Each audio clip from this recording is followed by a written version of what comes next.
Haughty and Generous. The Sufis, unlike other mystics or supposed possessors of special knowledge, are reputed to be haughty. This hauteur, they themselves say, is only due to other people's misunderstanding of their behavior. A person, they say, who could make fire without rubbing sticks together and said so, would appear haughty to someone who could not. They are also reputed to be generous in the extreme. Their generosity, they say, is in things which really matter. Their open-handedness in material things is only a reflection of their generosity with wisdom. People who want to study the Sufi way often practice generosity with goods in an attempt to reach a greater form of generosity. However that may be, there is an entertaining story told of 3 generous men of Arabia. One day there was a dispute among the Arabs as to who was the most generous man alive. The arguments went on for days, and finally the candidates were, by general agreement, narrowed down to 3.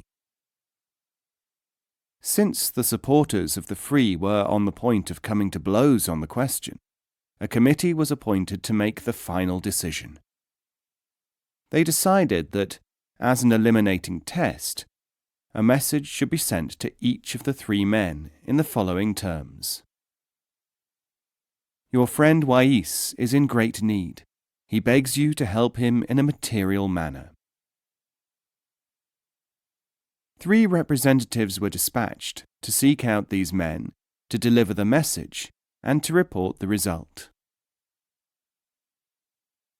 The first messenger arrived at the house of the first generous man and told him what the committee had commissioned him to say.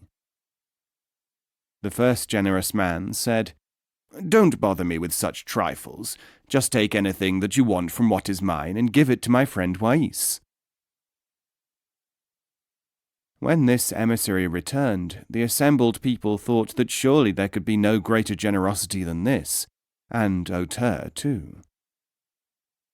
But the second messenger, when he had given his message, received this reply from the second generous man's servant. "Since my master is very haughty indeed, I cannot disturb him with a message of any kind, but I will give you all that he has, and also a mortgage upon his immovable property." The committee, when they received this message, imagined that this surely must be the most generous man in Arabia. But they had not yet considered the result of the mission of the third messenger. He arrived at the home of the third generous man, who told him, "Just pack up all my belongings and take this note to the moneylender to liquidate all my property, and wait here a little until someone should come to you from me." Whereupon the third generous man walked away. When the messenger had finished the task, he found that an agent from the market was already at the door.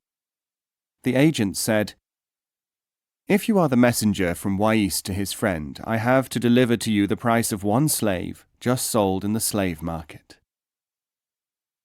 The slave had been the third generous man.